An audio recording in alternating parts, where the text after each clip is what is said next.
My fiance said, I'm taking my sister to the concert instead of you. She deserves it more. I bought those tickets for her birthday, so I let her go have fun while I dismantled everything between us. When she came home and saw what I'd done, she lost her mind. Hey Reddit, my fiance decided to take her sister to the concert with the tickets I bought for her birthday. I didn't say anything, just waited until she left and did what needed to be done. She came home to an empty apartment and a note. Let me back up a bit so you understand how I ended up here. Name's Jensen, 28 male. I grew up in a working class neighborhood outside of Cleveland. Dad was a machinist who worked the same factory for 32 years. Mom was an ER nurse who pulled double shifts to make sure we never went without. They taught me two things that stuck: work hard and don't let anyone treat you like a doormat. Dad used to say that respect isn't given, it's established. You teach people how to treat you by what you tolerate. I thought I got that. Turns out, knowing something and actually living it are two different things. I work in logistics and supply chain coordination for a regional distribution company. I spent my days managing freight schedules, negotiating rates with carriers, tracking shipments across 3 time zones, and fixing problems that happened when trucks broke down in the middle of nowhere. It was stressful work, the kind that gives you gray hairs at 25, but it paid well. I pulled in about 75 grand a year, which in our city meant I could afford a solid 2-bedroom apartment in a decent neighborhood and still put money away for the future. I met Fiona at a friend's wedding 4 years before the incident. She was a bridesmaid. I knew the groom from college. She was stunning in that way where she didn't seem to be trying too hard. Dark hair, bright eyes, a laugh that made you want to be funnier. She had this way of making you feel like you were the only person in the room when she focused on you. We dated for 2 years before I proposed. I did the whole thing right. Asked her father's permission, planned a trip to this overlook spot where we'd had our first real date, got down on one knee with my grandmother's ring. She said yes, cried. We celebrated. I thought I'd found my person. Fiona was 27. She worked part-time as a receptionist at a yoga studio downtown, maybe 20 hours a week. The rest of her time went into building her online presence as a lifestyle influencer. She had about 6,000 followers on Instagram when we got engaged, which she treated like she was on the verge of being discovered by some major brand any day now. I supported it. I paid for the ring light, the camera equipment, the backdrop for her photos, the subscription boxes she'd unbox on video. I figured she was chasing a dream, and that's what partners do. We moved in together 3 months after the engagement. The apartment was in my name because Fiona's credit was wrecked from some old student loans she'd defaulted on during her early 20s. She'd gone to a private college for communications, dropped out after 2 years, and the debt followed her around. No big deal, I figured. We were getting married anyway. I signed the lease solo, put the utilities in my name, handled the internet account. She was just an occupant on paper. Fiona said she was lucky to have me. At the time, I thought that was sweet. Looking back, I realized she was just relieved to find someone willing to carry the load. For the first 6 months, things were genuinely good. We found our rhythm. I worked long hours. She did her content creation thing. We spent weekends together exploring the city or binging shows on the couch. I paid most of the bills because I made more money and she was building her brand. I didn't mind. That's what you do when you're building a life with someone. Then Bridget showed up, Fiona's older sister. She was 30, divorced about a year prior, and had recently moved back to our city after burning through all her options elsewhere. She was one of those people who peaked in high school and spent the rest of her life trying to get back to that feeling. Former homecoming queen, head cheerleader, dated the quarterback, the whole thing. She married her college boyfriend at 22 in this huge wedding that her parents went into debt for. The marriage lasted 7 years before he finally got tired of being treated like a personal assistant who she occasionally slept with. I met the ex-husband once, briefly, at a family barbecue before the divorce was finalized. His name was Evan. He told me out of earshot of the family to watch how Bridget treated service workers. Said it would tell me everything I needed to know about the family dynamics. I didn't understand what he meant at the time. From what I gathered through various family conversations, Evan had asked for the divorce, not Bridget. He'd been planning his exit for over a year, quietly separating finances. When he finally pulled the trigger, Bridget was blindsided. She got the house in the settlement, sold it within 2 months, and blew through the money in about 6 more on. After that, she was between opportunities, which was her way of saying unemployed and too proud to admit it. She crashed with friends in her old city for a few months, burned those bridges, then rotated through various family members. By the time she moved back to our city and landed on our couch, she'd already worn out her welcome with 2 aunts and her parents. She hadn't held a real job in months and showed no signs of looking for one. The dynamic was toxic from day one. She had this way of making everything about her. If Fiona had a good day at work, Bridget had a story about how her day was harder. If I mentioned anything about my job, about the stress or the wins or anything at all, she would roll her eyes and make some comment about how corporate jobs were soul-crushing prisons for people without creativity. She didn't have a job herself, mind you. Hadn't had one since before the divorce finalized. But she had plenty of opinions about mine. She showed up 3 to 4 days a week, sometimes more. She'd let herself in with the spare key Fiona had given her without asking me. She'd eat food from our fridge, stuff I'd bought on my grocery runs.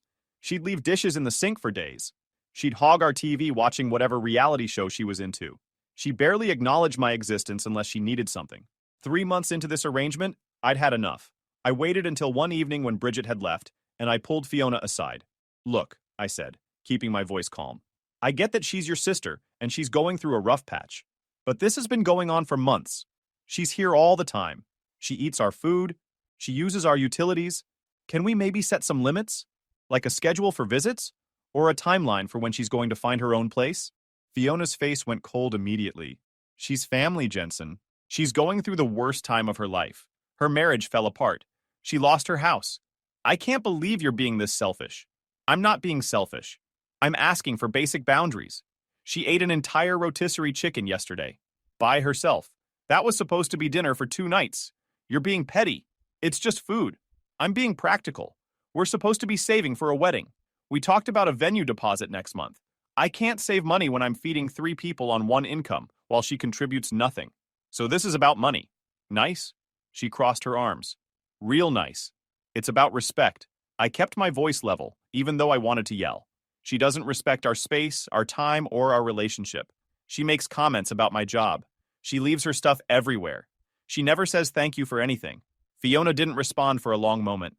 Then she hit me with the line that should have sent me running. "If you really loved me, you'd understand that family comes first. Always. Bridget won't be here forever. She just needs time to get back on her feet. If you can't handle supporting my family during a hard time, then maybe I don't know you as well as I thought I did." I dropped it. That was my first major mistake. Not because I was wrong, but because I let her twist reasonable boundaries into some kind of character flaw. That's how it starts. They test you with small stuff, see what you'll put up with, then push a little further, and a little further.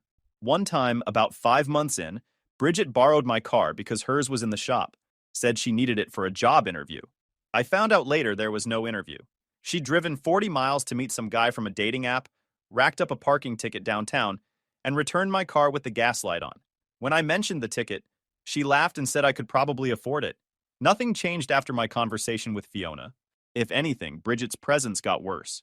There was a guy at my job named Owen. He was about 40, worked in vendor relations, and he was one of those people who seemed to know everyone in a 3-state radius. 20 years in the logistics industry meant he had contacts everywhere. Trucking companies, warehouse managers, port authorities, venue operators. You name it. If there was a connection to be made, Owen had probably already made it over lunch at some industry conference. More importantly, Owen was a genuinely good guy. He'd taken me under his wing when I started at the company, back when I was a 24-year-old kid. We grabbed lunch together at least once a week, and those conversations were often the best part of my day. Owen had also been through his own divorce about 8 years back. His ex-wife had cheated on him with his business partner, and the fallout had nearly destroyed him. He'd remarried a woman who actually appreciated him, and came out the other side with a lot of hard-won wisdom about relationships. He never said anything directly about Fiona and Bridget, but I could tell from the way he'd raise his eyebrows during my stories that he saw where this was heading long before I did. About 6 weeks before Fiona's birthday, Owen and I were grabbing lunch at this taco place near the office. I mentioned I was trying to find tickets to see the Midnight Echo. They were this indie synth-pop band that had been underground for years before their 3rd album went viral. Fiona was obsessed with them. She'd been playing their music constantly, had their poster in our apartment, followed every member on social media. They were doing a single show in our city as part of their tour, and tickets had sold out in literally minutes. Scalpers were asking $700 or $800 per ticket, which was insane for a band most people had never heard of 2 years ago. Owen leaned back in his chair. "My brother-in-law works event security at that venue. Let me make a call." I told him not to go out of his way, but Owen was already texting. A week and a half later, Owen came through. 2 floor seats, not VIP but solid placement, for $450 total. Face value. In a market where scalpers were gouging people for 3 times that amount, this was huge. He wouldn't even let me pay him back for making the calls. You sure about this? He asked when he handed me the tickets. Big gesture for someone who's got her sister camped out on your couch. I told him it would be fine, that this was about me and Fiona, not Bridget. Owen just nodded, but I could tell he wasn't buying it. Said watching me try to navigate this relationship was payment enough. I kept the tickets secret for 3 weeks. The concert was scheduled for the Saturday after Fiona's birthday, which fell on a Wednesday. My plan was to give them to her on her actual birthday, so she'd have a few days to get excited. We'd make a whole night of it. Dinner at her favorite restaurant beforehand, the show, maybe dessert after at that rooftop spot she'd been wanting to try. Just the two of us. No Bridget, a real date night for the first time in months. Wednesday came. I left work early, stopped by her favorite bakery and picked up a small cake. I had the tickets printed out in an envelope with a card I'd written myself. Something simple about how much I loved her and how I couldn't wait to share this experience together. I got home around 5 p.m. Bridget was there. Of course she was. She was sprawled on my couch in what I'm pretty sure was Fiona's robe, scrolling through her phone with her feet on my coffee table. She didn't look up when I walked in. Fiona was in the bedroom doing her makeup for a birthday dinner we had planned with friends later that evening. Hey, I said, setting down the cake and sliding the envelope across the dresser. Happy birthday. Open this one first. She picked it up with curiosity. When she pulled out the tickets, her whole face lit up. Eyes wide, mouth open, genuine shock. No way. The Echo? Floor seats? These are sold out everywhere. How did you even get these? I know a guy, I said, enjoying her reaction. I thought we could make a real night of it. Dinner beforehand? The show? Maybe grab dessert after at that rooftop place you wanted to try. She jumped up and hugged me. For about 30 seconds, maybe 45, everything felt like it used to.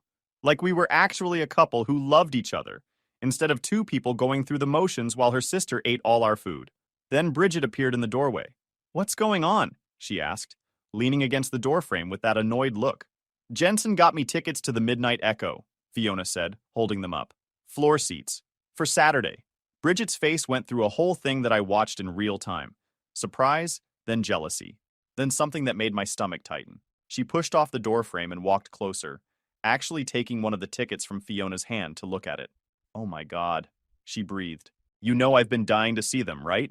Remember, we used to listen to their first album in my car in high school? Before they were famous? This was our thing. I watched the shift happen. Fiona's eyes moved between me and her sister. I remember, she said slowly. I caught the look they exchanged, but I didn't say anything because I figured even Fiona wouldn't be that bold. I was dead wrong. The conversation happened 2 days later, on Friday night. I was in the kitchen making dinner. Pasta with a creamy tomato sauce from scratch, garlic bread, Caesar salad. Bridget had been over every single day since the birthday, which wasn't unusual, but the vibe was different. She and Fiona kept having these hushed conversations that stopped the second I walked into the room. Around 7 p.m., Fiona came into the kitchen. So I've been thinking about tomorrow, she started, leaning against the counter. I stirred the sauce. What about it? Bridget is really struggling right now. The divorce stuff, not having her own place, the job search that keeps going nowhere. She's been really down lately. Okay. And you know how much she loves the Echo. They were her favorite band before they were mine. She's the one who got me into their music back in high school. I put the spoon down and turned to face her. I could feel where this was going. Where is this going, Fiona? She did this dramatic sigh. I think I should take Bridget to the concert instead of you. I stared at her. She needs this more than you do, she continued. You don't even know all their songs. You're just going to stand there while Bridget and I actually connect with the music. She's been through so much, and this could really boost her mood. She needs a win. I leaned against the counter and crossed my arms. Let me make sure I'm hearing this right, I said. I spent $450 on tickets for your birthday. I called in a favor from a coworker who went out of his way to help. I planned a date night for us. And you want to bring your sister instead? You're making it sound worse than it is. How should it sound? She huffed, annoyed. It's my gift. I should get to decide what I do with it. And if you really loved me, you'd want me to have the best time possible. Bridget will appreciate it more than you will. She actually gets the music. I felt something shift in my chest, like everything finally snapping into focus after staring at a blurry picture for 2 years. What about what I want? I asked. What about the fact that I wanted to spend this night with you? That I planned this for us to actually have time together? Don't be selfish, Jensen. Bridget is family. She's blood. You and I can do something else some other time. There it was. I would always be below her sister. The guy who paid the bills and bought the gifts ranked lower than the woman who contributed nothing and took everything. Something just switched off inside me. Fine, I said. I turned back to the stove. Take Bridget. If that's what you want, go ahead. She blinked, surprised by how fast I gave in. Really? You're okay with it? Yeah. She rushed over and hugged me from behind. I stood there, stiff, staring at the sauce bubbling on the stove. Thank you so much. I knew you'd get it. You're the best. M. She was already pulling out her phone to text Bridget the good news. I didn't sleep that night. Not out of sadness, but because I was planning. See, here's what Fiona didn't know, or didn't bother to think about. The apartment was in my name. The lease, the utilities, the internet, everything. When we'd moved in together, her credit was too wrecked to be on anything official. She was just an occupant. I'd asked Owen's brother, who was a lawyer, about my situation early on. I just wanted to make sure I wasn't doing anything stupid. He told me I was on solid ground, though he reminded me every situation is different. The engagement ring was also still legally mine. She'd pushed for us to get it appraised and added to her insurance policy, but I dragged my feet on the paperwork. Kept saying I'd get to it next week. The ring was a family heirloom, my grandmother's diamond reset with a new band. My mother had given it to me with the understanding that if the engagement didn't work out, it came back to the family. It was worth about $8,000, and it was currently sitting in Fiona's jewelry box. Saturday morning, I called in sick to work. Fiona was at the yoga studio until noon, covering someone's shift. Bridget was wherever Bridget went when she wasn't on my couch. I made coffee, sat down at the kitchen table with a legal pad, and started making calls. First call was to Owen. I told him what happened. There was a long silence on the other end. She did what? Owen finally said. She's taking her sister. The sister who's been crashing on our couch rent-free for 8 months. He let out a slow breath. What do you need? I need to know if your wife's cousin still manages that apartment complex on the east side, the one with the month-to-month leases. 3 hours later, I had signed a lease for a one-bedroom unit starting that day. First month plus security deposit came out to about $1,900. I wrote the check without blinking. Second call was to my landlord. Our current lease had rolled month to month after the first year, which means I could get out with 30 days' notice. I called Dominic, explained I needed out now, and offered to pay a full month's rent as a penalty, plus forfeit my security deposit. You sure about this? Dominic asked. Sounds pretty final. I'm very sure. There was a pause. I'll have the place listed by Tuesday. Keys in the Dropbox by Sunday night. Third call was to a moving company that specialized in rush jobs. Saturday evening service while she was at the concert. 3 guys, 4 hours, $1,100. Then there was the ring. Fiona had this habit of taking it off when she showered. She kept it in her jewelry box on the dresser, right next to the perfume bottles and the earring tree. I waited until she was in the bathroom getting ready for the concert. I walked into the bedroom, opened the jewelry box, and took my grandmother's ring. I slipped it into my pocket and walked out. She never noticed. The afternoon dragged. Fiona was buzzing around the apartment trying on different outfits, video calling Bridget to coordinate their looks. She tried on 3 different dresses before settling on the black one I'd bought her for our anniversary dinner 6 months ago. I sat on the couch, pretending to watch TV, mentally running through everything in the apartment that belonged to me. Couch, TV, dining table and chairs, bed frame and mattress, the kitchen equipment, all mine. Fiona's contributions to the place were her clothes, her makeup, her yoga mats, and the pile of stuff Bridget had accumulated over 8 months of squatting. She arrived around 5 p.m. She walked in without knocking, like always, and barely glanced my way. Ready? She asked Fiona. Almost. Fiona came out of the bedroom. She grabbed her purse and headed for the door. She paused, looking back at me on the couch. We'll probably get food after the show, so don't wait up. There's leftovers in the fridge. Have fun, I said. It was the last fun she was ever going to have at my expense. The moving crew arrived at 6:30 p.m., exactly when I told them to. 3 guys in a white box truck. The foreman was a big dude named Ray, who looked like someone who'd loaded 1,000 apartments and nothing fazed him anymore. Gray beard, forearms like tree trunks. I met them in the parking lot and shook hands. So what's the deal? Ray asked as we walked toward the building. Just so I know what we're working with. I told him about it. Then I walked them through the apartment, pointing out what went and what stayed. Everything except the stuff in that corner, I said, gesturing to Fiona's belongings. That stays. Everything else goes. Ray looked at the pile, then scanned the rest of the apartment. The couch alone is probably worth more than all that combined. I'm aware. They worked fast. Within 90 minutes, the living room was stripped. Couch, gone. TV, gone.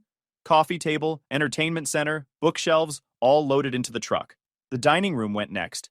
Table, chairs, the nice light fixture I'd bought to replace the ugly one the apartment came with. By 9 p.m., the apartment looked like a crime scene. Empty walls, dust outlines where furniture used to be. The only things remaining were Fiona's belongings, and one folding chair I left in the middle of the living room. I did a final sweep, checked every drawer, every closet, every cabinet, made sure I hadn't left anything behind that mattered. Then I got to the bathroom. I took the nice towels, the ones I'd bought at a home goods store when we moved in. I took the shower curtain. I took the bath mat and the toilet paper, because I'd just bought a 24-pack the week before, and I wasn't leaving that behind. I sat down at the kitchen counter, the only surface left in the apartment, and wrote the note on the back of an old electric bill. Fiona, she can have the tickets, and you can have the life you actually wanted. The lease is terminated. Dominic will be here Monday at 9 a.m. for the walkthrough. You have until then to get your stuff out. Do not contact me. The engagement is over.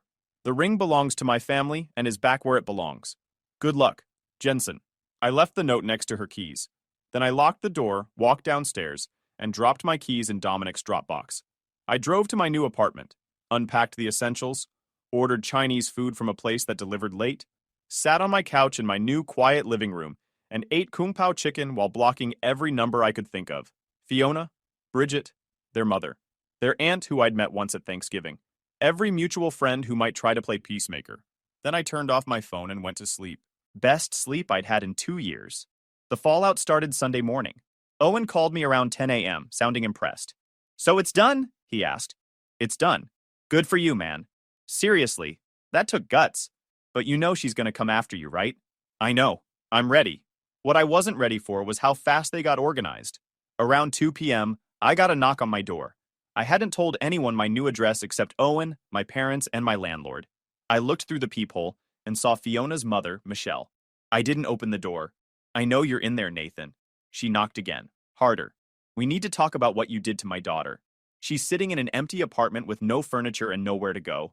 This is not how grown-ups handle problems. I stayed quiet. The knocking continued for about 10 minutes. She gave me a whole lecture through the door about responsibility, about commitment, about how I owed Fiona an explanation at the very least. When I didn't respond, she slipped a note under the door. This isn't over. You owe Fiona an apology and the ring. Call me when you're ready to act like a man. I threw it in the trash. The next morning at work, I told Owen what happened with Michelle. He shook his head. They tracked you down that fast? Her husband works for the city. Probably ran my new address through some database. I don't know. Doesn't matter. She can knock all she wants. Owen leaned back in his chair. You know what this means, right? They're freaking out. They expected you to cave. You didn't. Now they've got nothing. He was dead on. Everything that happened after that had the energy of people making it up as they went. Monday was more interesting. I got to work around 7:30, figuring an early start would help me focus. Around 10 a.m., I got a call from building security. There's a woman at reception asking for you. Says she's your fiancé. Ex-fiancé, I corrected. Don't let her up. I'll come down. I took the elevator to the lobby. Fiona was standing near the security desk looking rough. Hair unwashed, sweats, red eyes. Bridget was with her, arms crossed, looking like she wanted to throw hands. Jensen, we need to talk. No, we don't. You can't just do this. Her voice cracked. You can't disappear and leave me with nothing. We were supposed to get married. We were. Bridget stepped forward. You're crazy. Who does this? Who takes an engagement ring back? I didn't take anything that wasn't mine. We weren't married. It was a family heirloom that comes back if the engagement ends. It ended. The ring came back. You're gonna regret this, Bridget said. I doubt it. Fiona started crying. Jensen, please, I'm sorry. The concert thing was dumb, but you can't throw away 4 years over one mistake. I looked at her and felt nothing. You told me your sister deserved it more, that I was just gonna stand there while you two actually enjoyed it. Those were your exact words.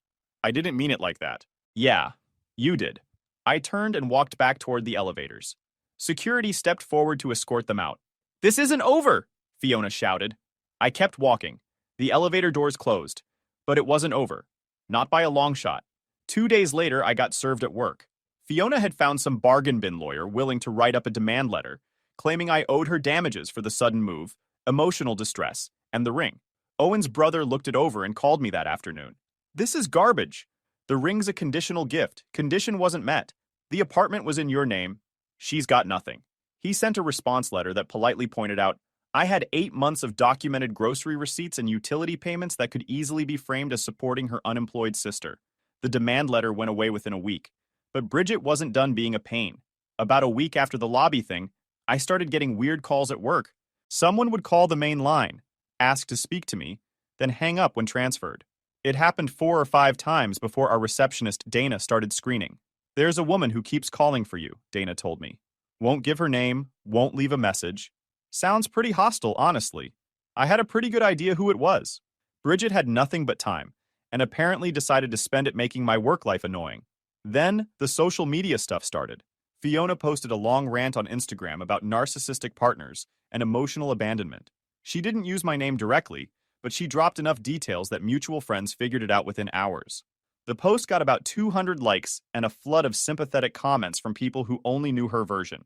A few people from our shared friend group reached out asking for my side. I gave them the short answer. Most of them got it immediately. A couple thought I overreacted. One guy I barely knew sent me a long message about how I needed to work on my communication skills. I blocked him too. Here's the thing about these situations. Some people will always take the other side, no matter what. They've already decided who the bad guy is and nothing changes their mind. I stopped caring what any of them thought. The last thing happened over the next 2 months. Owen kept me posted through his network. Fiona and Bridget had moved. My coworker spent 3 years harassing me for being a single mom and locked my daughter in a dark closet. I got her arrested. I'm a single mom working as an account manager at a marketing firm. I'd been there 3 years when Lindsay joined our team. She was married with no kids and made it clear from day one that she thought mothers didn't belong in the workplace. She'd roll her eyes when I'd leave at 5 to get my daughter Sophie from daycare. She'd make comments about how parenthood was a choice and shouldn't affect the team. During my first presentation after she joined, Lindsay interrupted to ask if I'd prepared it myself or if I was too busy with mommy duties. Our manager Erin just laughed uncomfortably. She started telling clients I might not be available for projects because of childcare issues, even though I'd never missed a deadline. She'd schedule important meetings at 4:45, knowing I had to leave at 5 for daycare pickup. When I'd ask to dial in, she'd say physical presence showed commitment. One time Sophie got sick at school and I had to leave early. Lindsay sent an email to the whole team about how some people use their kids as excuses to skip work. She actually created a spreadsheet tracking every time I left for anything child-related and presented it at our quarterly review. Erin said it showed initiative that Lindsay was monitoring team productivity.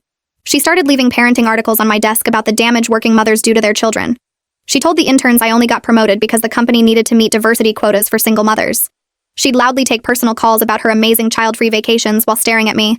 She actually asked Erin why the company wasted benefits on dependents when that money could go to bonuses for employees without kids. Then came Take Your Child to Work Day.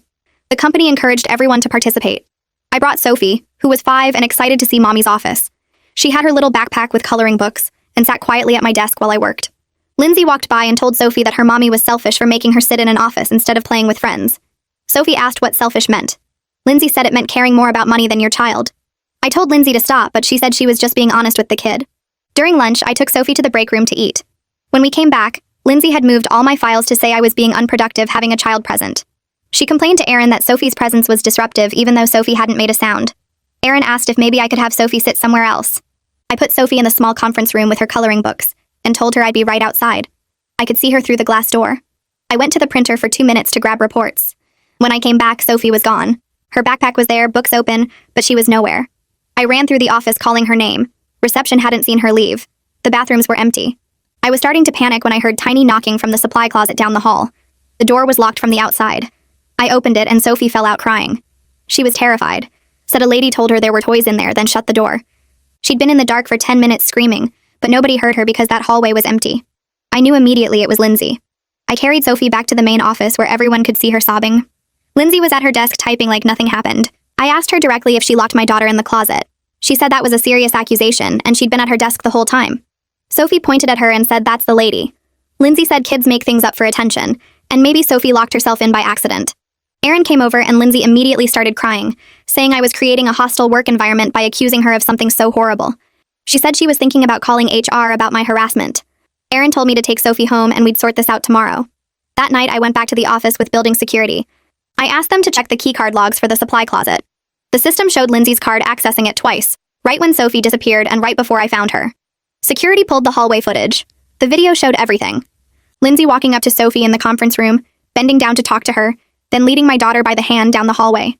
She swiped her key card at the supply closet, opened the door, pointed inside like she was showing Sophie something interesting, and the second my baby stepped in, Lindsay pulled the door shut and walked away. The timestamp matched exactly when I'd been at the printer. The security guard made 2 copies of the footage right there, one for me and one for the police. I pulled out my phone and dialed 911 with shaking hands. The operator asked what my emergency was, and I told her someone had locked my 5-year-old daughter in a dark closet at my office building. She asked if my daughter was safe now, and I said yes, she was with me. But I had video proof of who did it, and I wanted to press charges. The operator said she was sending officers to my location and to stay where I was. The 2 police officers showed up in less than half an hour. They were both older guys, one tall with gray hair and one shorter with a thick mustache. The security guard showed them the footage on his computer screen, and I watched their faces change as they saw Lindsay lock Sophie in that closet. The tall officer asked if he could get a copy of that video, and the security guard handed him the disc he'd already burned. Then they asked me to tell them what happened from the beginning. I explained about take your child to work day, about leaving Sophie in the conference room for just 2 minutes, about finding her gone and hearing her screaming from inside the locked closet. The shorter officer wrote everything down in a little notebook. Then I told them this wasn't just a random thing, that Lindsay had been harassing me for 3 years about being a single mom. I pulled out my phone and showed them some of the emails Lindsay had sent about me being unreliable because of my kid. The tall officer looked at the shorter one and said this was criminal confinement and child endangerment, possibly assault on a minor. He asked if I wanted to press charges, and I said absolutely yes. They asked me to wait in the lobby with Sophie while they went upstairs to talk to Lindsay. I carried Sophie down to the first floor and sat in one of the big leather chairs near the elevators. She was asleep against my shoulder, her face still blotchy from crying earlier. I could feel her little heartbeat against my chest, and I wanted to cry thinking about how scared she must have been in that dark closet. About 15 minutes later, I heard voices coming from the elevator area. Loud voices. Then the elevator doors opened and the 2 officers came out with Lindsay between them. She was in handcuffs. Her face was bright red and covered in tears, and she was yelling that this was all a big misunderstanding, that she would never hurt a child, that I was lying about everything. The shorter officer told her to calm down, and she just screamed louder. Other people in the lobby stopped and stared as they walked her past me toward the front doors. Lindsay looked right at me and yelled that I was going to regret this, that she had done nothing wrong. The tall officer put his hand on her head and guided her into the back of the police car parked outside. I was still sitting there trying to process what just happened when Aaron came running out of the elevator. His tie was loose and his face looked panicked. He rushed over to me asking what was going on. Why were the police here? What happened to Lindsay? I could tell he had no idea this would actually involve cops. I pulled up the security footage on my phone that the security guard had sent me and held it out to him. He watched the whole thing, his face getting paler and paler as he saw Lindsay walk Sophie to that closet and lock her inside. When it ended, he just stood there with his mouth open. He tried to say something about how maybe there was an explanation. Maybe Lindsay didn't mean for the door to lock. I stood up, careful not to wake Sophie, and told him there was no explanation that made locking a 5-year-old in a dark closet okay. I told him I was pressing charges and that he should probably call the company's lawyer, because this was going to be a big problem for everyone who ignored my complaints about Lindsay for 3 years. Then I walked out to my car and went home. The next morning, my phone rang at 8. It was a detective who said he'd been assigned to my case. He asked if I could come to the police station that afternoon to give a formal statement. I said yes and asked what I should bring. He told me to bring any evidence I had of prior harassment or problems with Lindsay. I spent the next 2 hours gathering everything. I printed out the spreadsheet Lindsay had made tracking every time I left early or came in late because of Sophie. I printed all the emails where she told clients I might not be available for projects. I took screenshots of the messages she'd sent to the interns about me only getting promoted because of diversity quotas. I put it all in a folder and drove to the station. The detective was a middle-aged guy with kind eyes who introduced himself and led me to a small interview room. He had me sit down and tell him everything from the beginning. I went through the whole 3 years. Every comment Lindsay made, every meeting she scheduled at 4:45, every article she left on my desk about bad mothers. He listened and took notes and didn't interrupt. When I finished, he asked if there were other people who witnessed Lindsay's behavior toward me. I gave him the names of the receptionist who sat near our desks and heard Lindsay's daily comments. I gave him the names of the 2 interns Lindsay had talked to about me. He wrote all of it down and said this was really helpful because it showed a pattern of behavior that led up to what happened to Sophie. He said it proved Lindsay didn't just make a mistake. She had been targeting me and my daughter for a long time. That word, targeting, made my stomach hurt. When I got home that afternoon, my phone rang again. This time it was someone from HR asking if I could come in for a meeting the next day. I said I wanted to bring a lawyer, and there was a long pause on the other end. The HR woman said that was fine and asked who my lawyer was. I didn't have a lawyer. I called my friend Lisa, who I'd known since college. She was a lawyer, but she did contract law, not criminal stuff. I told her what happened, and she said she would come to the meeting with me anyway. She said what happened to Sophie was horrible, and she wasn't going to let the company try to cover it up or push me out. The HR meeting was in a conference room on the 3rd floor. The HR representative was a woman in her 50s who looked really uncomfortable. She had the police report in front of her and a laptop showing the security footage. Lisa sat next to me and introduced herself as my legal representation. The HR woman asked me to walk through what happened on Take Your Child to Work Day. I did, keeping my voice steady even though I wanted to cry thinking about Sophie trapped in that closet. When I finished, the HR woman said the company took this very seriously and they were conducting their own investigation. Lisa leaned forward and said that was good, but they needed to understand the company was liable for allowing 3 years of documented harassment to continue. She pointed out that I had filed complaints about Lindsay multiple times and Aaron had dismissed all of them. The HR woman's face went even more uncomfortable, and she admitted they had documentation of my previous complaints in my file. She said those complaints had been reviewed by management and deemed not serious enough to warrant disciplinary action. Lisa asked her if she thought locking a child in a closet was serious enough now. The HR woman cleared her throat and said the company was taking immediate action. She told me Aaron was placed on administrative leave while they investigated his handling of my complaints. She said they wanted to offer me paid leave to take care of Sophie and handle the legal stuff with Lindsay's case. Lisa asked about therapy costs for Sophie, and the HR woman said they would cover that too. Lisa pulled out a document she'd prepared and slid it across the table. It was a written agreement that the company wouldn't retaliate against me in any way for pressing charges against Lindsay or for any statements I made during the investigation. The HR woman said she needed to have their legal team review it, but she thought they could agree to those terms. 3 days later, I got a call from the prosecutor's office telling me Lindsay's arraignment was scheduled for that afternoon. I asked if I needed to be there, and the prosecutor said it would be helpful but not required. I went. I sat in the back of the courtroom and watched Lindsay stand in front of the judge in an orange jumpsuit. Her lawyer was a young guy in a cheap suit who argued that Lindsay never intended to hurt Sophie, that she was just trying to play with her and didn't realize the door would lock automatically. The prosecutor stood up and pointed out that the keycard logs showed Lindsay used her access card to open the door, which meant she knew it required a keycard to open from the outside. She knew Sophie would be trapped in there. The judge asked Lindsay how she pleaded, and her lawyer said not guilty. The judge set bail at $50,000 and set a preliminary hearing date for 2 weeks later. Requested Reads is on Spotify now. Check out link in the description or comments. Lindsay's husband was in the front row, and I watched him pull out his phone, probably calling someone about the bail money. I left before they did because I didn't want to see her face again. The news story aired 2 days later. I was making Sophie dinner when my phone started blowing up with texts from coworkers. Someone had leaked the police report to a local news station, and they ran a piece about workplace harassment that ended with a child locked in a closet. They showed the outside of our office building and mentioned the company by name. My mom called asking if I was okay, and if she should come stay with us. I told her we were fine, but she came anyway. That night, 3 women who used to work at the company reached out to me through LinkedIn. They all had similar stories about Lindsay making comments about their kids and questioning their commitment. One woman said Lindsay told a client she was unreliable because she had twins at home. Another said Lindsay scheduled mandatory team dinners on nights she knew people had to pick up their children. They had all left the company within a year of Lindsay joining. None of them had reported it because they saw how my complaints went nowhere. I took Sophie to a child psychologist the next week. The office had toys in the waiting room, but Sophie sat pressed against my side the whole time. The doctor was a woman in her 40s who specialized in childhood trauma. She talked to Sophie alone for 30 minutes while I waited outside. When they came out, Sophie was holding a stuffed bear the doctor had given her. The doctor asked me to come back to her office while Sophie played in the waiting room where I could see her through the window. She told me Sophie had acute stress response from what happened. She was having nightmares about being trapped in dark places. She wouldn't sleep in her own room anymore and woke up screaming most nights. The doctor said Sophie needed weekly therapy sessions, and I should expect the symptoms to last for months. She gave me a list of things to watch for, like regression in toilet training or separation anxiety. Sophie had already started showing both. She wouldn't let me out of her sight and cried when I tried to go to the bathroom alone. The company's internal investigation took 2 weeks. They interviewed 15 people from our department. I got called in twice to answer questions about specific incidents. They asked about the spreadsheet Lindsay made tracking my absences and the emails she sent about my reliability. They wanted to know every time I had complained to Aaron and what his response was. Other people started coming forward with their own stories. 3 women told investigators that Lindsay had made comments to them about working mothers being less dedicated than employees without kids. They said they never reported it because they watched Aaron dismiss my complaints. One woman said she heard Lindsay tell an intern that mothers shouldn't be in leadership positions because they couldn't focus on work. The pattern was clear. Lindsay targeted working mothers, and Aaron either ignored it or encouraged it by praising her supposed dedication to the team. Aaron got fired on a Friday afternoon. The company sent an email to the whole department saying he was no longer with the firm due to failure to maintain a safe workplace environment. They said they were implementing new policies around harassment and requiring all managers to complete training on recognizing and addressing workplace bullying. The email didn't mention Lindsay by name, but everyone knew what it was about. My new temporary manager called me that evening to apologize for what I went through. She said the company should have protected me, and they failed. She told me to take as much time as I needed, and my job would be waiting when I was ready to come back. Lisa called me 3 weeks after Lindsay's arraignment.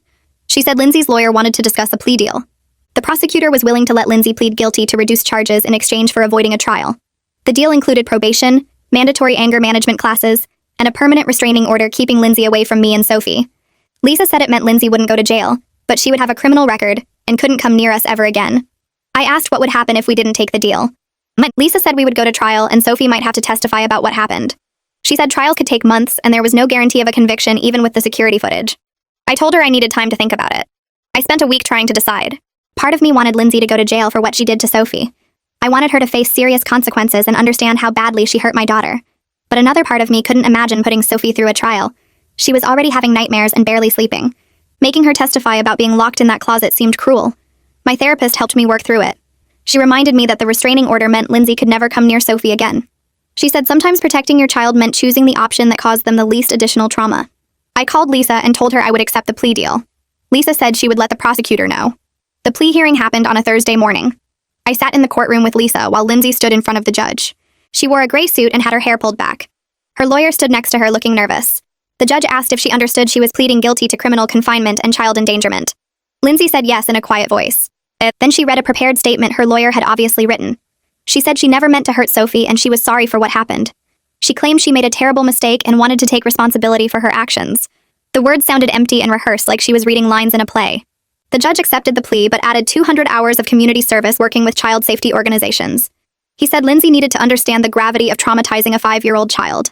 He told her if she violated the restraining order or failed to complete her anger management classes, she would go directly to jail. Lindsay nodded and her lawyer thanked the judge. The company settled with me 6 weeks later. Lisa negotiated the whole thing without me having to do much. They agreed to pay for all of Sophie's therapy sessions for as long as she needed them. They covered Lisa's legal fees and gave me compensation for the 3 years of hostile work environment I endured. The amount was significant enough that I could have quit and lived comfortably for a year while finding a new job. Lisa also got them to provide a strong reference letter and agree not to contest unemployment if I decided to leave. She said it was one of the best settlements she had seen for a case like this. The company clearly wanted to avoid a lawsuit and bad publicity. I decided to stay with the company. I actually liked my job and my clients. The work was interesting and challenging in ways that made me feel accomplished. The new management team seemed genuinely committed to changing the culture. They promoted me to senior account manager with a 20% raise. They moved me to a different floor with a new team that was welcoming and professional. My new manager checked in regularly to make sure I had everything I needed. She never questioned when I left at 5 to get Sophie from daycare. She told me on my first day that she had 2 kids of her own and understood that being a good parent made you a better employee. The team had 3 other working mothers who immediately invited me to lunch. They told me they were glad I stayed and that what happened to me should never happen to anyone. Sophie's therapy sessions happened every Tuesday afternoon. The doctor's office had a playroom where Sophie could work through her feelings using toys and art supplies. After 3 months, the nightmares started happening less often. Some weeks she slept through the night without waking up scared. She began talking about what happened in simple terms that showed she was processing it. She told me the mean lady made a bad choice and couldn't hurt her anymore because she wasn't allowed to come near us. Her doctor said this was good progress and showed Sophie was developing healthy coping skills. She still slept in my bed most nights, but she was starting to spend time in her own room during the day. She played with her toys there and sometimes took naps in her bed. The doctor said we should let her move at her own pace and not rush her back to sleeping alone. 6 months passed and I landed 2 major clients for the company. The first was a tech startup that needed a complete rebrand. I pitched them a strategy that focused on their product benefits instead of just features. They signed a 6-month contract worth more than any account our team had brought in that quarter. The second client was a healthcare company expanding into new markets. I developed their campaign strategy, and they were so impressed they extended the contract for another year. My new manager called me into her office after the healthcare deal closed. She told me I was doing amazing work, and the client specifically requested to work with me on future projects. She asked if I needed anything to make my job easier. I mentioned that sometimes I had to leave right at 5 for daycare pickup and felt bad about it. She looked confused and said leaving at 5 was normal. She told me she had 2 kids and always left by 5:30 herself. She said being a good parent made you better at time management and prioritizing tasks. The other people on my new team were great. 3 of them were working mothers who invited me to lunch during my first week. They shared tips about managing work and kids.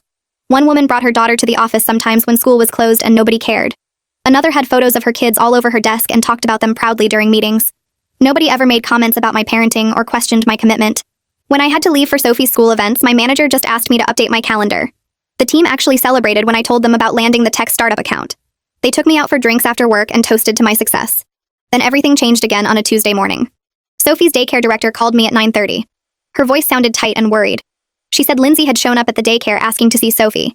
The staff recognized her immediately from the photos I had given them when the restraining order was issued. They told Lindsay she needed to leave or they would call the police. Lindsay started crying and said she just wanted to apologize to Sophie for what happened. She said she had been going to therapy and realized how much she had hurt us.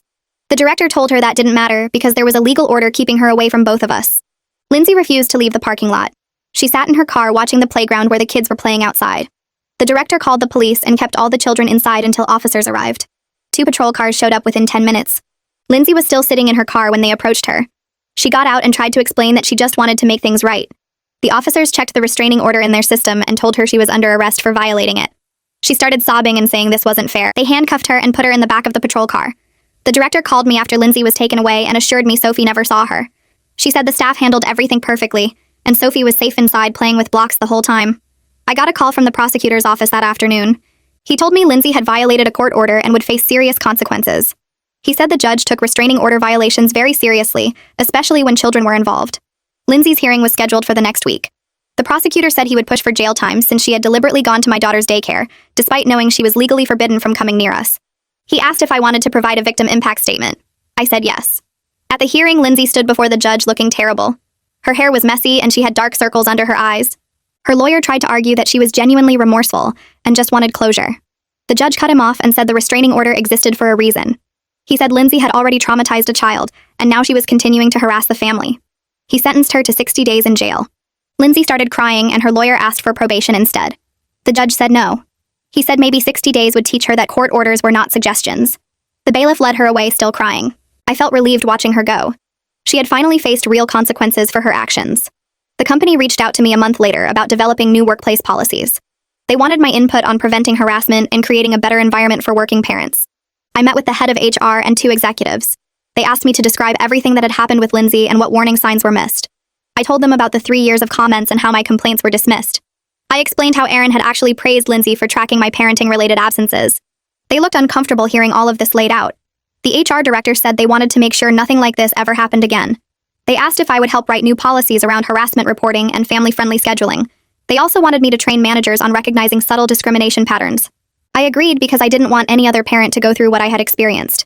We spent weeks developing the new policies. They included mandatory harassment training for all employees.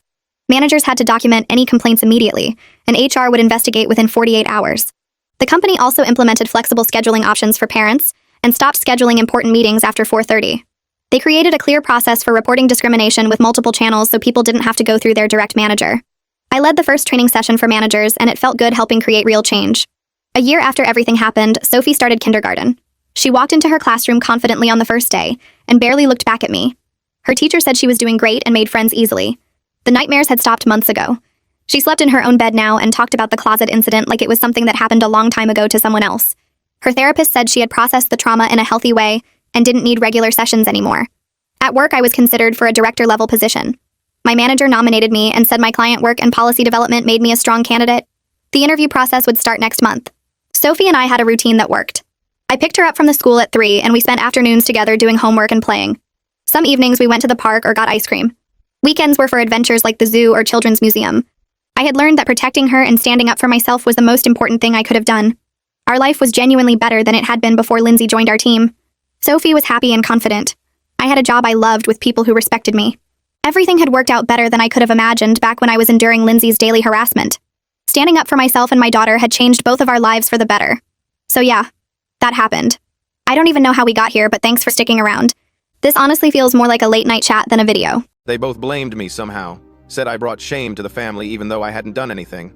My sister was 12. Kids at school called her sister of a whore. She tried to kill herself when she was 14. Mom's hand flew to her mouth. She survived, obviously. Lives with Mom now in Nevada. We don't really talk. Dad drank himself to death 3 years ago. Liver failure. I dropped out of school because I couldn't focus on anything except trying to figure out what I'd done wrong. Spent years in therapy trying to understand why my life had exploded. Everyone in our neighborhood knew our business. Mom couldn't keep a job because everywhere she went, someone had heard about the affair. We had to move 4 times in 2 years. Jasper, I'm so sorry, Mom whispered. I don't want your apology. His voice cracked slightly. I want you to understand something. When I found out it wasn't even me who stole from you, that you destroyed my family over a mistake, I wanted to die. I wanted to kill myself because at least then it would all make sense. All that suffering would have a reason, even if the reason was just that I couldn't take it anymore. I felt sick, actually nauseous. I sat down hard in the armchair across from him. But I didn't, Jasper continued. I got help, started putting my life back together piece by piece. Got my GED, started community college. I'm studying accounting. Ironic, right? I'm good with details, with making sure everything adds up correctly. I don't make mistakes. The emphasis on the last word landed like a punch. I spent a year planning what I'd do when I finally confronted you, he said. Thought about exposing your secrets, finding dirt on your family, doing to you what you did to me. I have your son's social media, Mrs. Brennan, his employment history, his girlfriend's information, everything. It wasn't even that hard. I felt my stomach drop. Mom had gone completely pale. But then I realized something, Jasper said, and for the first time his voice softened slightly. Doing that wouldn't fix anything. It wouldn't give me back my family, wouldn't undo the damage. It would just create more pain, and I've had enough pain for one lifetime. Then, why are you here? Mom asked, her voice barely above a whisper. To tell you that your apology letters meant nothing. Your money meant nothing. You can't buy your way out of destroying someone's life. I wanted you to sit here, in your nice house, with your nice son and your nice normal life, and think about how close you came to losing all of it. Because that's how I felt for years, every single day, knowing that everything I'd lost was because of someone else's mistake. He stood up. That's it. That's all I came to say. I wanted you to feel scared just for a few minutes, wondering what I was going to do. That's what you took from me, Mrs. Brennan. The ability to ever feel safe again. He walked to the door, and neither of us moved to stop him. He paused with his hand on the doorknob, looked back at us. I hope you think about me sometimes, he said. When you're doing your research, tracking down people's secrets, convinced you're doing the right thing, I hope you remember the kid whose life you destroyed by accident and wonder how many others you've hurt on purpose. Then, he was gone. The door clicked shut behind him, and the house fell into complete silence except for the ticking of the clock on the wall. Mom stood frozen for a long moment. Then her legs seemed to give out, and she sank down onto the couch where Jasper had been sitting. She put her face in her hands and started to cry. Not the delicate, pretty crying you see in movies. The ugly, gut-wrenching sobs of someone whose entire self-image had just been shattered. I didn't know what to do. Part of me wanted to comfort her. Part of me thought she deserved to feel this way. I settled for sitting next to her, close but not touching. I destroyed that boy's life, she finally managed to say between sobs. I was so sure, so absolutely certain I was right. I know, and I didn't even stop. She looked up at me with red, swollen eyes. Even after I found out about Jasper, I kept doing the same things to other people. The Thompsons, the noise complaint. I could have just talked to them. Yeah, why didn't you stop me? The question caught me off guard. What? You knew what I'd done to Jasper? You saw me going after the Thompsons the same way. Why didn't you say something? I thought about it for a moment. Because people are scared of you, Mom, including me sometimes. You're really good at what you do, at finding information and using it, but you never think about the consequences. You never stop to wonder if maybe you're wrong. She started crying again. I put my arm around her shoulders, and she leaned into me like a child seeking comfort. We sat like that for a long time. The stir-fry on the table went cold. The radio played on in the kitchen. Outside, neighbors went about their normal evening routines, completely unaware that in our house, something fundamental had broken and would need to be rebuilt from scratch. Around 10 p.m., Mom finally pulled herself together enough to speak coherently. I need to make this right. How? I don't know yet, but I can't keep being this person. I can't keep hurting people and justifying it because I think I'm right. I wanted to believe her, but I'd seen my mom operate for too long to think one conversation would change everything. Still, maybe it was a start. The first step would be actually stopping, I said carefully. No more digging into people's lives. No more exposing secrets. No more using information as a weapon. She nodded slowly. I don't know if I can do that. It's who I've been for so long. Then maybe you need help figuring out who you are without it. She looked at me, and I saw something I'd never seen in her eyes before. Uncertainty. Vulnerability. My mom, who'd always been so absolutely sure of everything, suddenly looked lost. I'm scared, she admitted. What if people find out I made such a huge mistake? What if they stop being afraid of me and start coming after me instead? Maybe being feared isn't as important as being decent, I suggested. She didn't respond to that, just pulled a tissue from her pocket, wiped her face, and stood up on shaky legs. I'm going to bed. We can talk more about this tomorrow.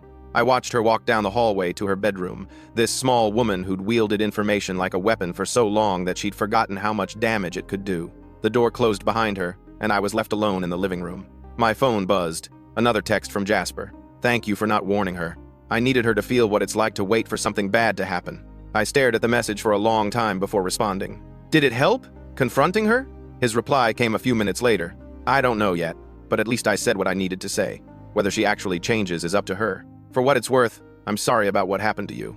Not your fault. You were just a kid. But I'd benefited from it, hadn't I?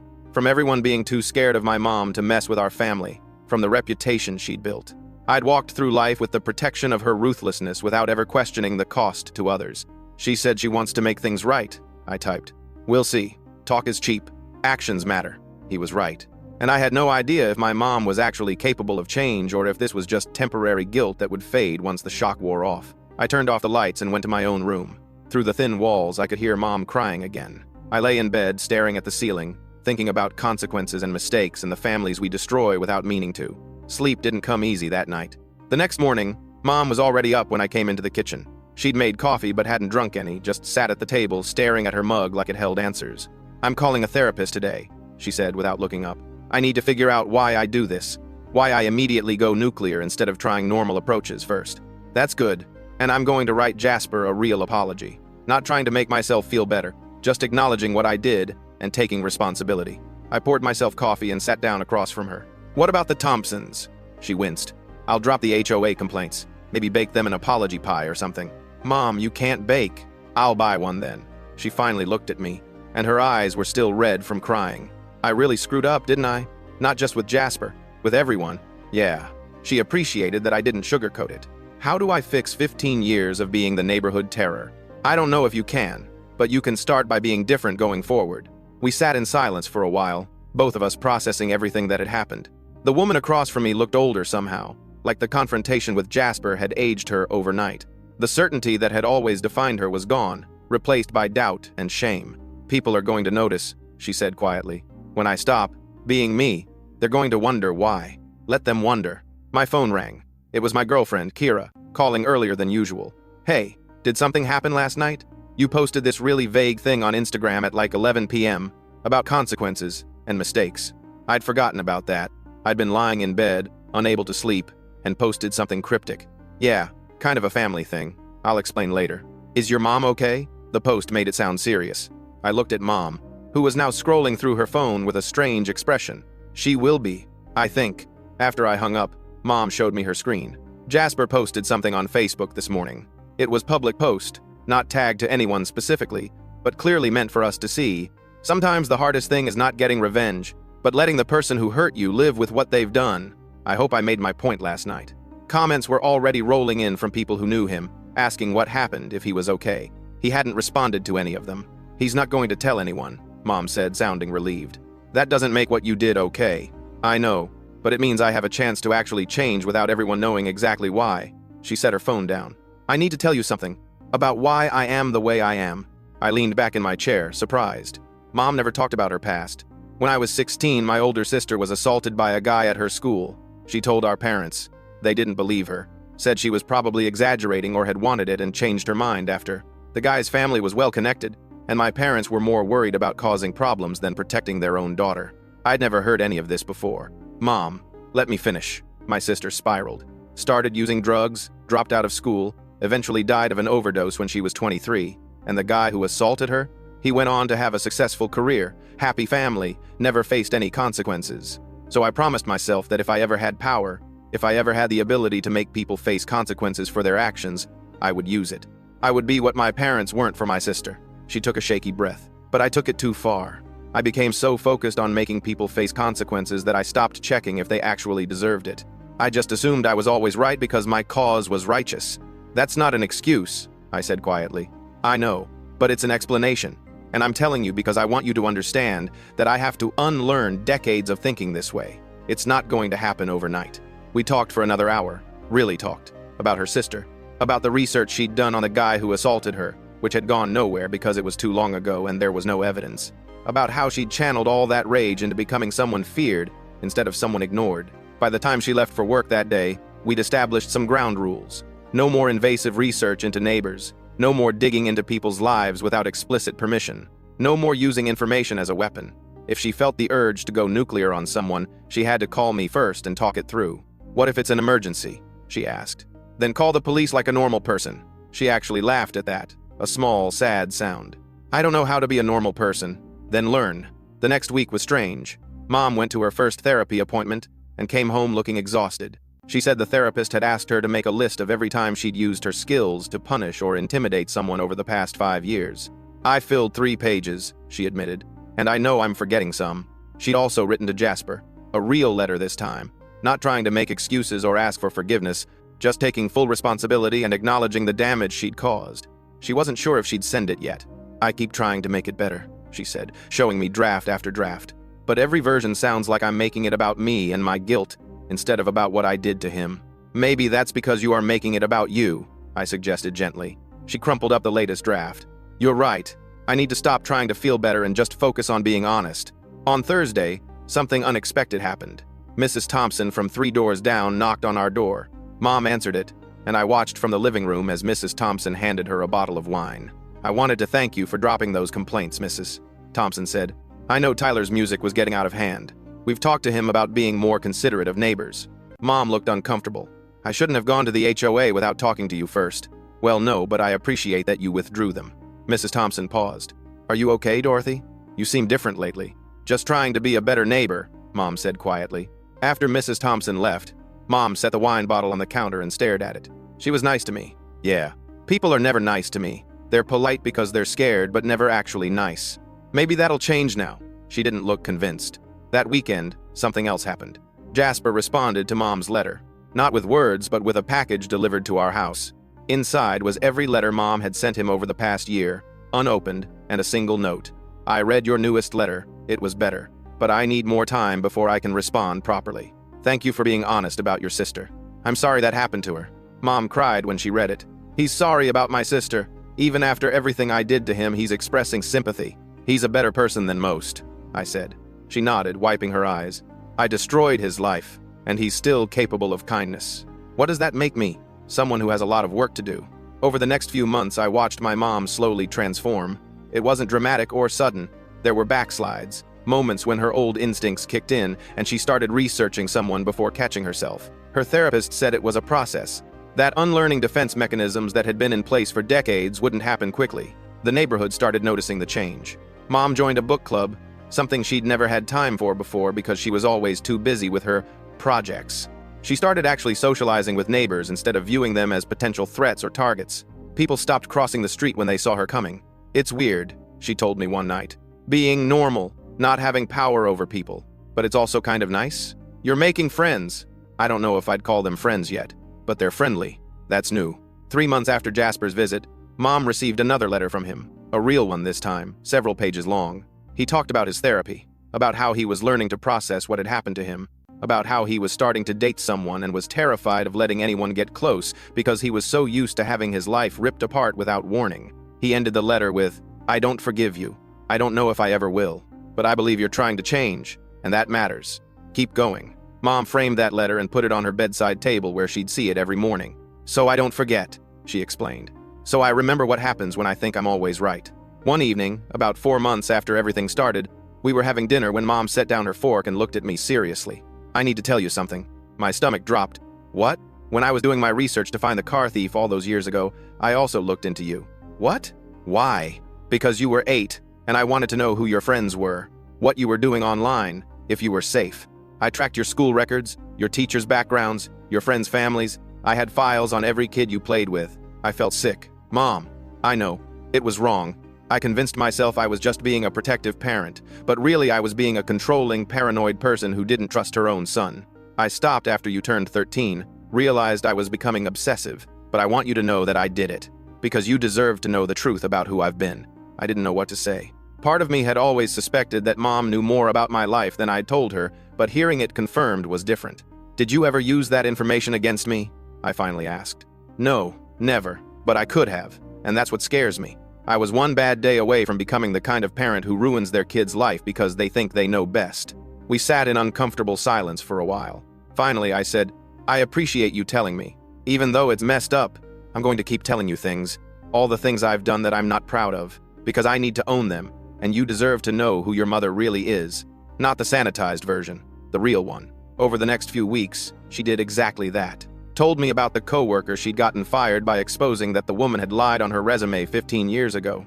The neighbor she'd reported to CPS based on overheard arguments that turned out to be completely innocent. The time she'd tracked down her sister's old boyfriend and sent his wife evidence of affairs from 2 decades ago just to punish him, even though it wouldn't change what had happened to her sister. Each confession was harder than the last. Some made me angry. Some made me sad. All of them made me understand that my mom had been fighting a war against injustice for so long that she'd become what she hated. "I don't know if I can ever make up for all of it," she said one night. Some of these people, I don't even know where they are now or how to reach them. Then you focus on the ones you can reach, and you make sure you never do it again to anyone else." She nodded, but I could see the weight of it all crushing her. This was the consequence of spending years being feared. Now that she wanted to change, she had to face everything she'd done. One Friday evening, 6 months after Jasper's visit, I came home to find Mom and Jasper sitting at our kitchen table together. I froze in the doorway, not sure what was happening. Jasper looked up and gave me a small nod. "Hey, Levi. Hey, what's going on?" "Your mom reached out and asked if I'd be willing to meet with her in person." I said yes. I looked at Mom, who seemed nervous in a way I'd never seen before. "We're just talking," she said. "Jasper's been telling me about his life now, what he's doing." I slowly came into the kitchen, still wary. "Should I leave?" "You can stay if you want," Jasper said. "I don't mind." I made myself a sandwich and sat at the table, listening as they continued their conversation. It was surreal. Mom was actually listening, not interrupting, not trying to explain away what she'd done. Jasper was talking about his accounting classes, his girlfriend, his hope of maybe reconciling with his sister someday. "I'm applying to transfer to a 4-year university next fall," he said. "Should have done it years ago, but I wasn't ready. I am now." "That's wonderful," Mom said, and she meant it.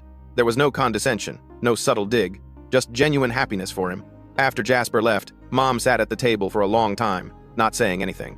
Finally, "He's doing okay. Despite everything I did to him, he's putting his life back together.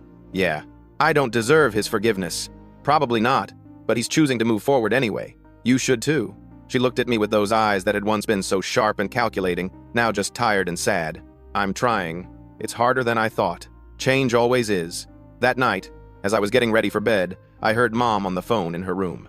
I paused in the hallway, listening. "Yes, I'd like to set up a regular donation to therapy fund for low-income families. Monthly, please. Whatever the maximum allowed is."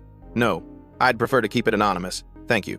When she came out and saw me standing there, she didn't look embarrassed. "I can't fix what I did to specific people, but I can maybe help others get the help they need before they spiral like Jasper did." "That's good, Mom. It's not enough, but it's something."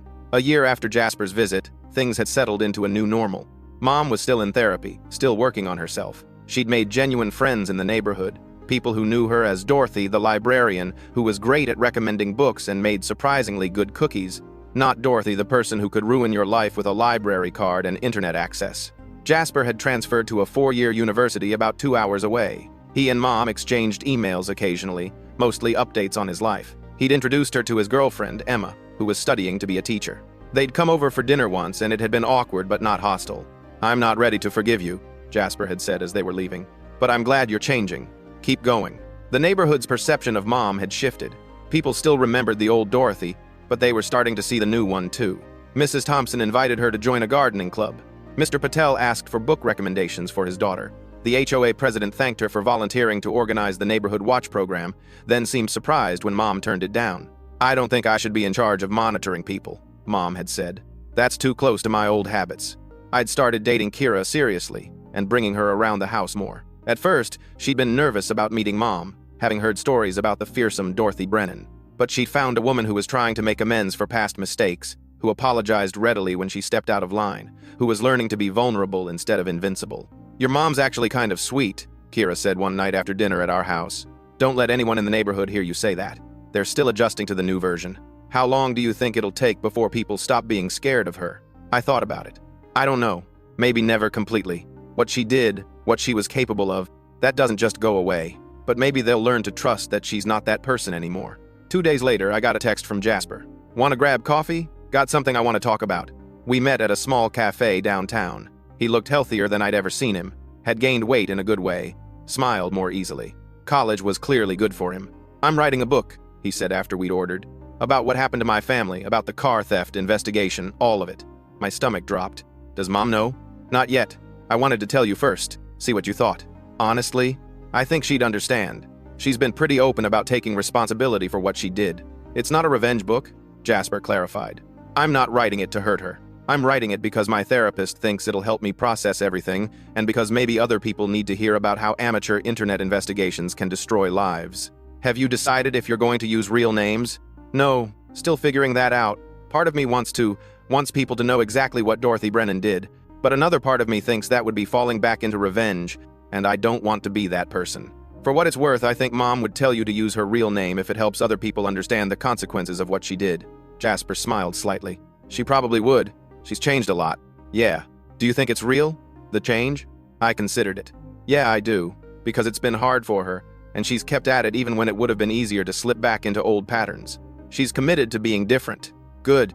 Because I'd hate to think I wasted my compassion on someone who was just temporarily guilty. We talked for another hour about his book, his classes, his plans for the future. When we parted ways, he said, "Tell your mom I'll be reaching out soon. About the book. I want her perspective on things, if she's willing to talk about it." I relayed the message that night. Mom went pale, then nodded slowly. "I'll talk to him. Whatever he needs." When Jasper did reach out, they met several times over the next few months. I sat in on a few of the conversations at Mom's request, listened as she walked him through her investigation process. Her mindset at the time, the moment she realized she'd been wrong. "I was so certain," she kept saying. "The partial plate, the timeline, his presence in the neighborhood that summer. It all lined up perfectly. I never considered that maybe the evidence was pointing to someone in his household, not him specifically." "You wanted it to be him," Jasper said, "because he was young and you thought a scare would teach him a lesson." "Yes, I thought I was being a concerned citizen, protecting the neighborhood. I thought I was doing the right thing." "And when you found out you were wrong?" Mom's voice broke. "I wanted to die. I still have days where I think about what I did to you, to your family, and I want to stop existing